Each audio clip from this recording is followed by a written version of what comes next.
విదర్భ ప్రాంతంలో కానీ ఏదైతే ఒక్క నిమిషం రఘురామ్ గారు, మనకు బ్రేకింగ్ అందుతోంది. వాయనాడు ఉప ఎన్నిక ఫలితాల్లో సంచలనం సృష్టించారు ప్రియాంక గాంధీ. పోటీ చేసిన తొలిసారి అత్యధికంగా మెజారిటీతో ఆవిడ ముందంజలో ఉన్నారు. గత ఎన్నికల్లో వాయనాడులో రాహుల్ గాంధీ సాధించిన మెజారిటీని కూడా క్రాస్ చేశారు ప్రియాంక గాంధీ. దాదాపు 3,65,000 ఓట్లకు పైగా ఆధిక్యంలో దూసుకుపోతున్నారు.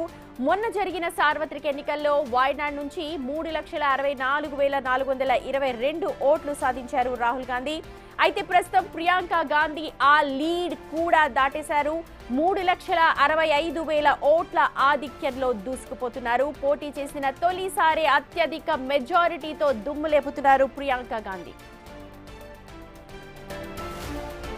ఇన్నాళ్లు కాంగ్రెస్ పార్టీ ప్రచార కార్యక్రమంలో పాల్గొంటూ వచ్చారు ప్రియాంక. తనదైన ప్రసంగాలతో కాంగ్రెస్ ప్రచార కార్యక్రమాలను విజయవంతం చేస్తూ వచ్చారు. ఆమె ప్రచార కార్యక్రమాలకు వేలాది మంది కార్యకర్తలు, శ్రేణులు కూడా తరలివచ్చారు. అటువంటి ప్రియాంక గాంధీ ఫస్ట్ టైం తొలిసారి వాయనాడ్ స్థానం నుంచి ఎన్నికల బరిలోకి దిగారు. ఎప్పటి నుంచో ప్రియాంక గాంధీని ప్రత్యక్ష రాజకీయాల్లో పోటీ చేయాలని పార్టీ కార్యకర్తలు కోరుకునేవారు. అయితే ఆమె మాత్రం కేవలం పార్టీ ప్రచార కార్యక్రమాలకే అప్పట్లో పరిమితమయ్యారు. అయితే ఎట్టకేలకు ఈసారి ప్రత్యక్ష రాజకీయాల్లోకి అడుగుపెట్టి తనదైన ముద్ర వేశారు. పోటీ చేసిన ఫస్ట్ టైమే వాయనాడు లోక్సభ ఉప ఎన్నికల్లో ఊహించని రీతిలో బంపర్ మెజారిటీతో ఆధిక్యంలో దూసుకుపోతున్నారు. ఇక రాహుల్ వాయనాడ్ స్థానానికి రాజీనామా చేయడంతో ఆ స్థానానికి ఉప ఎన్నిక వచ్చిన విషయం మనందరికీ తెలుసు. దీంతో ఆ స్థానం నుంచి నేరుగా ప్రియాంక గాంధీనే పోటీ చేశారు. దీంతో వాయనాడ్ ఫలితం దేశవ్యాప్తంగా ఇంట్రెస్ట్ రేపింది. కాంగ్రెస్ శ్రేణులు అనుకున్నట్టే ప్రియాంక తన మార్క్ చూపించారు. తొలి ప్రయత్నంలోనే తన మార్క్ ఏంటో చూపించేసి ప్రత్యక్షంగానైనా పరోక్షంగానైనా తనకు తానే సాటి అని నిరూపించుకున్నారు ప్రియాంక గాంధీ. కార్యకర్తల ఆశల్ని ఎక్కడా కూడా నిరాశ చేయలేదు. పోటీ చేసిన బై ఎలక్షన్ అయినప్పటికీ కూడా తనదైన స్టైల్, తనదైన ముద్ర వేసుకున్నారు. ఇందాక అనలిస్ట్ కూడా చెప్పినట్టు మార్క్ ప్రియాంక గాంధీకి చరిష్మా ఉంది. Priyanka Gandhi can lead the party అన్న ఒక హింట్ కూడా మనకి ఇక్కడ వాయనాడ్ నుంచి అందుతుందని మనం అనుకోవాలి.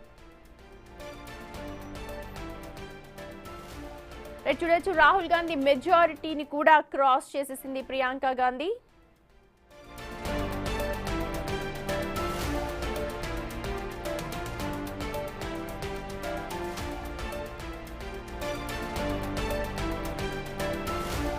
ఇక ఇటు మహారాష్ట్ర నుంచి మరో బ్రేకింగ్ అందుతోంది. మనం అనుకుంటూనే ఉన్నాం సీఎం ఎవరన్న దానిపై ఉత్కంఠ అయితే ఇంకా కొనసాగిస్తోంది. షిండేనే కంటిన్యూ చేస్తారా లేకపోతే బీజేపీ ఏమైనా డెసిషన్ తీసుకుంటుందా అన్న చర్చ అయితే జోరుగా జరుగుతోంది.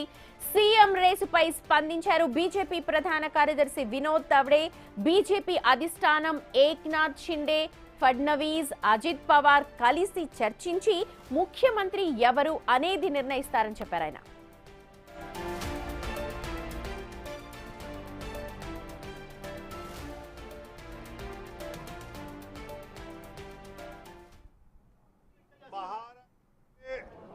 मतदाताओं ने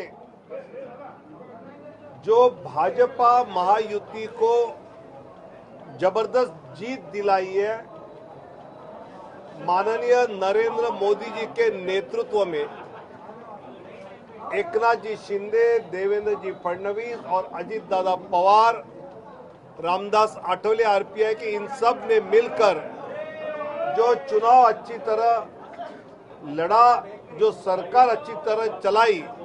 आपका सवाल यह होगा कि मुख्यमंत्री किसका होगा, कौन होगा, तो एकनाथ शिंदे जी, देवेंद्र फडणवीस जी, अजित दादा पवार और भाजपा का केंद्रीय नेतृत्व साथ मिलकर इस विषय में निर्णय करेंगे और आपको बताएंगे।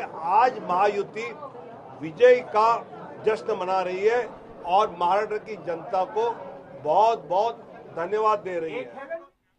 రైట్, ఇంత మెజారిటీతో గెలిపించిన ప్రజలకు ధన్యవాదాలు చెప్తానే ముఖ్యమంత్రి ఎవరు అన్న విషయమై ప్రతి ఒక్కరు చర్చించి నిర్ణయం తీసుకుంటారు అని అంటూ ఉన్నారు తావ్డే. ఇదే విషయం మీద మా ఇన్పుట్ అసోసియేట్ ఎడిటర్ గణేష్ మనకు ఉదయం నుంచి కూడా బిగ్ టీవీ ఎక్స్క్లూజివ్గా అందిస్తోంది. మహారాష్ట్ర ఎలక్షన్స్ కి సంబంధించి అప్డేట్స్ అందించడానికి రెడీగా ఉన్నారు. వీళ్ళందరినీ కూడా కలుపుకొని మాట్లాడి ఒక నిర్ణయానికి వస్తాము అని చెప్తున్నారు. గణేష్, మీ దగ్గర ఉన్న ఇన్ఫర్మేషన్ చెప్పండి. అంటే వినోద్ తోడ కొద్దిసేపటి క్రితం మీడియా కాన్ఫరెన్స్ నిర్వహించారు. ఈ మీడియా కాన్ఫరెన్స్ లో ఆయన మీడియా ప్రత్యక్షంగా అడిగిన ప్రశ్నకు అంటే కౌన్ బనేగా సీఎం అంటే మహారాష్ట్రలో సీఎం ఎవరు కాబోతున్నారు, ఇప్పటి వరకు షిండే ఆపధర్మ ముఖ్యమంత్రిగా ఉన్నారు, మహాయుతతో కలిసి ప్రయాణం చేశారు, ఆ ప్రయాణంలో మళ్ళీ షిండే చేసే అవకాశం ఉందా లేదనేది ఒక కీలకమైన విషయంగా మనకు కనిపిస్తుంది.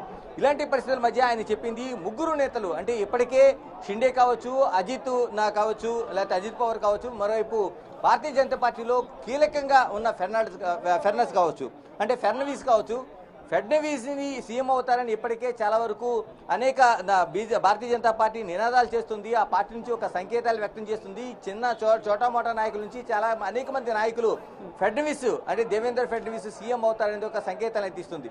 ఇలాంటి పరిస్థితుల మధ్య ఇప్పుడు ఏదైతే ఆయన ప్రధాన కార్యదర్శిగా భారతీయ జనతా పార్టీ ప్రధాన కార్యదర్శిగా చేసిన మీడియా సమావేశంలో ముగ్గురు నేతలు కలిసి మాట్లాడతారు, మాట్లాడిన తర్వాత తుది నిర్ణయం జరుగుతుందని చెప్పడంతో పాటు ఒక కీలకమైన సంకేతాన్ని ఇక్కడ ఇచ్చారు. ఆ కీలకమైన సంకేతం మనకి కనిపిస్తున్నది. ఎందుకంటే మూడు పార్టీల నేతలు మాట్లాడడంతో పాటు ఈ విజయం వెనక భారతీయ జనతా పార్టీ ప్రత్యక్షంగాను పరోక్షంగాను చేసిన ఏవైతే పథకాలు ఉన్నాయో అటు మెట్రో రైలు నుంచి వందే భారత్ వరకు మిగతా బాలికలకు సంబంధించి కావచ్చు లేదా అభివృద్ధి వైపు కావచ్చు, ఇలాగ ప్రత్యక్షంగా పరోక్షంగా ప్రజలు పొందిన ఏదైతే లబ్ధి ఉందో దీని ఆధారంగానే ఎన్నికలు జరిగినాయి. అందుకనే అత్యధిక మెజార్టీ స్థానాలు గెలుపొందడానికి ఒక విజయ సంకేతం ఎగరవేస్తున్నాం అనేది ఆయన ప్రత్యక్షంగా చెప్పగలుగుతున్నారు. అంటే భారతీయ జనతా పార్టీలో వినోద్ కూడా ఒక కీలకమైన జనరల్ సెక్రటరీగా ఉన్నారు. ఆయన ఇప్పటికే వచ్చి ఇక్కడ ఎన్నికలకు సంబంధించిన వాచ్ చేస్తున్నారు. మహారాష్ట్రకు సంబంధించిన ఎన్నికలు మూడు పార్టీల సమన్వయం కూడా ఆయన చూస్తున్నారు.